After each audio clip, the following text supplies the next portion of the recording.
আমি মোহাম্মদ ইসহাক সরকার, বাংলাদেশ জাতীয়তাবাদী যুবদল কেন্দ্রীয় নির্বাহী কমিটির সাবেক সদ্য বিদায়ী সাংগঠনিক সম্পাদক। আলহামদুলিল্লাহ, আপনি জানেন যে আমাদের এই এলাকায় বিগত স্বৈর শাসক যে অন্যায় অত্যাচার জুলুম নির্যাতন করেছিলেন, তার ফলশ্রুতিতে আমাদের প্রত্যেকটা নেতাকর্মীর নামে শত শত মিথ্যা মামলা দায়ের করা হয়েছিল এবং অনেক নেতাকর্মীকে কারাদণ্ড দেওয়া হয়েছিল রাতের অন্ধকারে আদালত বসিয়ে। শুধুমাত্র আমাকেই 20 বছরের অধিক কারাদণ্ড দিয়েছিল। এই কিছুদিন আগে আপনার নির্বাচন হওয়ার সপ্তাহখানিক আগেই রাতের অন্ধকারে কোর্ট বসিয়ে আদালত বসিয়ে আমাদেরকে এই কারাদণ্ডগুলো একের পর এক দিয়ে গিয়েছেন।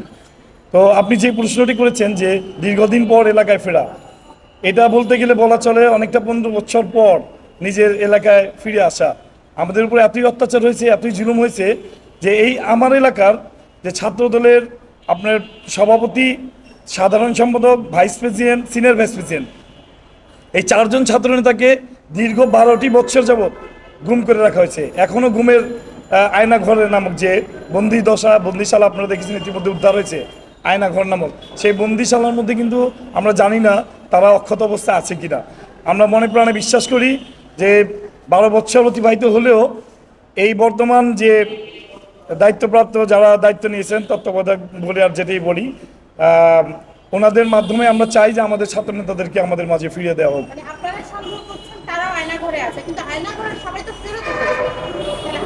না, আয়নাঘরের যে সমস্ত নেতৃবৃন্দ ফেরত এসেছে সেটা হলো সিনিয়র নেতৃবৃন্দ যারা, যেমন আমরা জানতে পেরেছি যে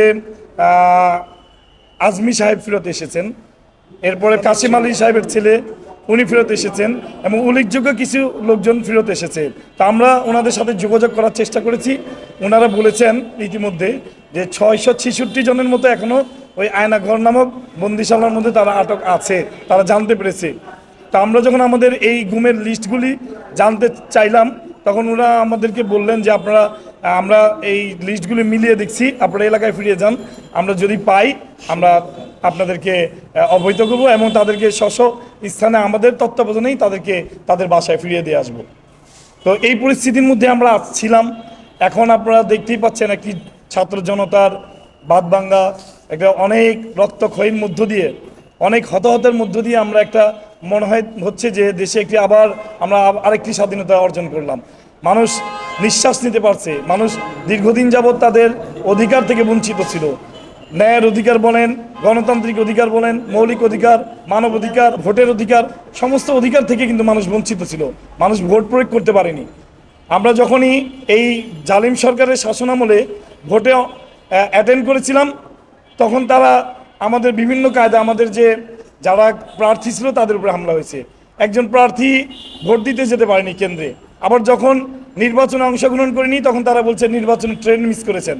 তো এইভাবে বিভিন্ন কায়দায় বিভিন্নভাবে তারা আমাদের সমস্ত অধিকারগুলি ভুলুণ্ঠিত করে গেছিল। যাই হোক, আলহামদুলিল্লাহ, ছাত্র জনতার বিজয়ের মধ্য দিয়ে আমরা মনে করি আমরা আবার আমাদের হারানো ঐতিহ্য এবং গৌরবোজ্জ্বল ইতিহাসকে আমরা আবার পুনর্নির্মাণ করবো বাংলাদেশের এই স্বাধীনতার মধ্য দিয়ে, নতুন পূর্ণ স্বাধীনতার মধ্যে দিয়ে। আমরা তো রাজনৈতিক সহাবস্থান নিশ্চিত করতে চাই, যেটা আওয়ামী লীগ করেছে, আমাদের মিছিলে বাধা দিয়েছে, মিটিংয়ে বাধা দিয়েছে, আমাদের সমস্ত রাজনৈতিক কর্মকাণ্ডগুলি তো যেভাবে তারা হস্তক্ষেপ করেছে, আমরা তাদেরকে স্বাগতম জানাবো। আসুন, আপনারা মাঠে আসুন, জনগণ যাকে গ্রহণ করবে তারাই থাকবে। আমরা কোনো রাজনৈতিক দলকে আমাদের উপর যে জুলুম অত্যাচার নির্যাতন হয়েছে আমরা সেটা হতে দিব না এবং দিতে চাই না। আমরা চাই যে সহাবস্থান নিশ্চিত হোক, জনগণ যাকে পছন্দ করবে তারাই মাঠে থাকবে, তারাই দেশের শাসনভার গ্রহণ করবে। আমি আপনার কাছে একটু এই ওয়ার্ডটি নিয়ে কথা বলবো। কারণ হচ্ছে আমি যখন জানি যে আপনি এই ওয়ার্ডের দায়িত্ব নিতে চেয়েছিলেন এজ আ জনপ্রতিনিধি হিসাবে, অল্প কিছুদিন বাকি আছে স্থানীয় সরকার মন্ত্রণালয়ের, তো সার্বিক বিষয় নিয়ে আপনার এই ওয়ার্ডের কি অবস্থা, কি মনে করেন? দেখেন, বিগত মেয়র সাহেব এই ওয়ার্ডের জন্য কি কাজ করেছেন এটা আমার চোখে পড়ে না। এটা একটা অবহেলিত ওয়ার্ড, ড্রেনেজ ব্যবস্থা ভেঙে পড়েছে। রাস্তা দিয়ে আপনি হাঁটেন, চলেন, দেখেন রাস্তার উপরে ময়লাগুলি পড়ে আছে। আগে ময়লার গাড়ি আসতো, ময়লাগুলি নিয়ে যেত।